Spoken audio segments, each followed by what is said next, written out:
আবার আল্লাহ কুদরতি পাঁচ জমিনে বিছাইয়া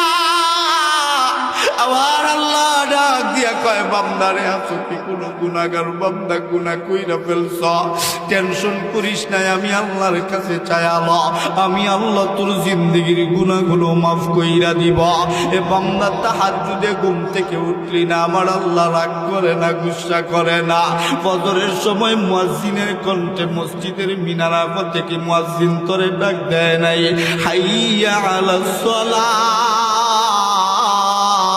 এ বান্দা নামাজের জন্য আয়া আবারও মুয়াজ্জিন তোরে ডাকছে হাইয়া আলাল ফালাহ এ বান্দা কল্যাণের জন্য আয়া আবারও তুই যখন ঘুম থেকে উঠিস না মুয়াজ্জিনের কণ্ঠে আবার আল্লাহ তোরে ডাক দিছে আসসালাতু খায়রুম মিনান নাওম এ বান্দা ঘুমের চেয়ে নামাজ ভালো আয়া ওই সময় তুই বান্দা ঘুম থেকে উঠলি না 10টা 11টা পর্যন্ত তুই বান্দাটা ঘুমাইলি আমরা আল্লাহকে বলছিলাম আল্লাহ আপনার বান্দা ঘুমাইছে 10টা 11টা পর্যন্ত আপনার বান্দার গুনাহগুলো লিখে ফেলবো নাকি আমার আল্লাহ তুই বান্দার পক্ষ নিয়া আমার আল্লাহ বলছে না দেখবি আমার বান্দাটা তাহাজ্জুদে আসে নাই ফজরে আসে নাই আমার বান্দাটা দেখবি জোহরের সময় আসবে জোহরের সময় মুয়াজ্জিন আবারও ডাকবে হাইয়া আলাস সালাহ কেমন নাফরমান বান্দা আমরা আমার আল্লাহ ডাকে আয়ার পরেও আবার মালিকের ডাকের জবাব দিলাম না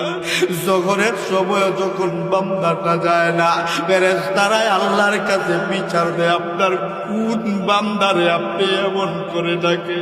আপনার বান্দা তো ফজরেও আসলো না জোহরেও আসলো না আল্লাহ ডাক দিয়া কয় আবার বান্দার ভালো লাগে নাই মনটা ভালো না শরীরটা ভালো না দেখবি আসরের সময় আসবে